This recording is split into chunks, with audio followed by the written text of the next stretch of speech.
Maybe I shouldn't ask the question to your position as a writer. Maybe your work, the things you've published. How do you see it in the framework of Flemish literature? Do you think it is it one of the very few voices that needs to be heard, or do you see other similar voices? Or because it seems that for example, in the UK, when you refer to literature in the UK, you see multitude of voices. Yeah. And how do you see the books you've written, the work you've done, in that framework? I see it as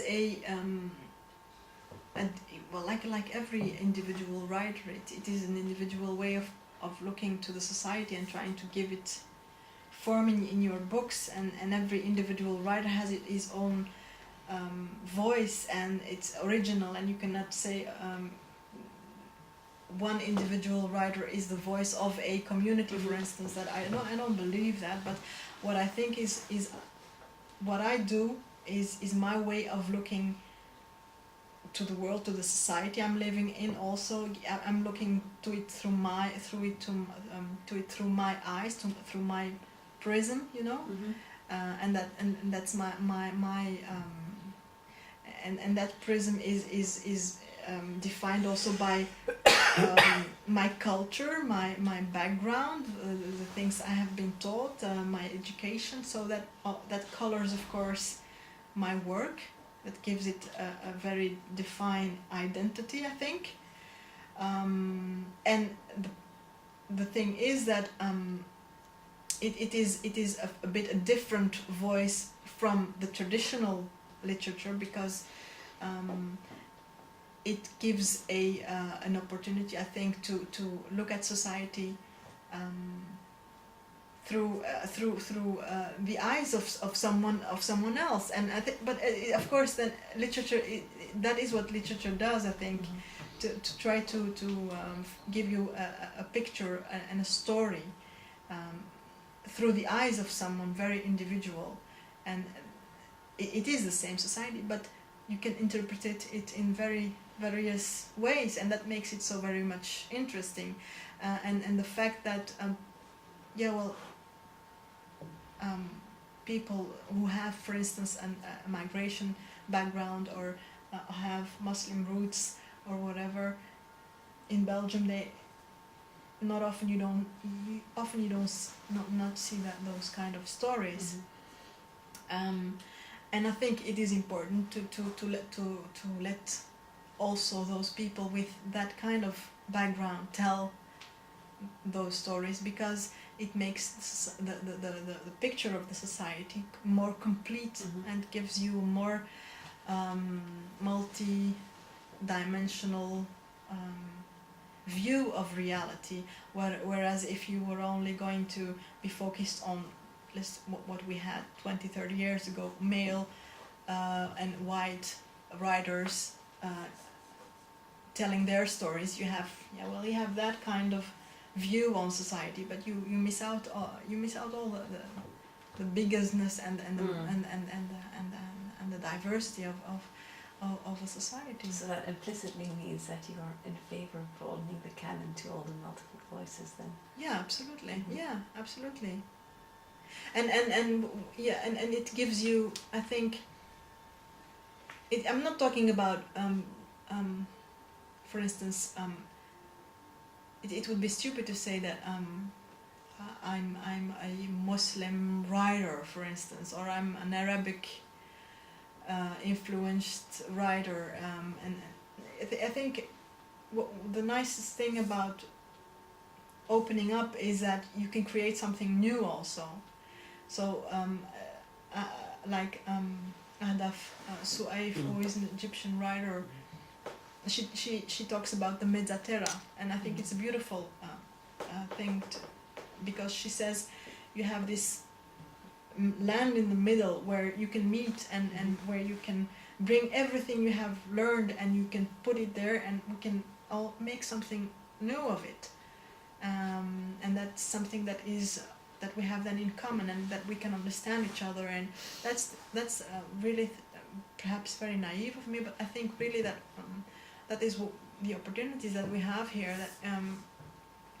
that you can make all those differences,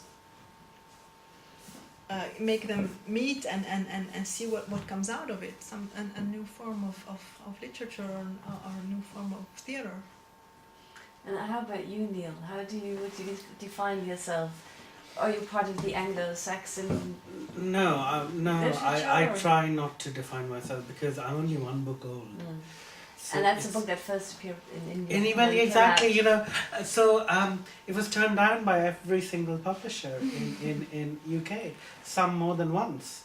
So it came out in India first, and then a friend read it and decided to publish it in the UK because he worked in a publishing house. And then good things happened with the book. So, it's not been easy getting published in the UK. It's not. People didn't say in the UK to me, "Oh, you're a new voice. Come, let's welcome you with open arms." God no. So, and this way, I think, you know, Indian writing is perhaps, you know, has lost its fashionable status. I remember somebody who turned down the book in a major publishing house in Britain said, "Oh, if the central love story had been between a Muslim and an Israeli, that would have been, we would instantly have published the book." Yeah. These are the limitations of multiculturalism, I think, in some ways. So I you know, for better or for worse, London is my home, the only place I call home. But increasingly, while I do not think of India, I do think of India as home, not in the kind of resting point kind of way, but where I began from. So you can have several definitions of home. Like, is it where you start off from, or is it where you come to rest? Stefan Hertmann said, you know, home is the place where you begin to lose a sense of the outside world.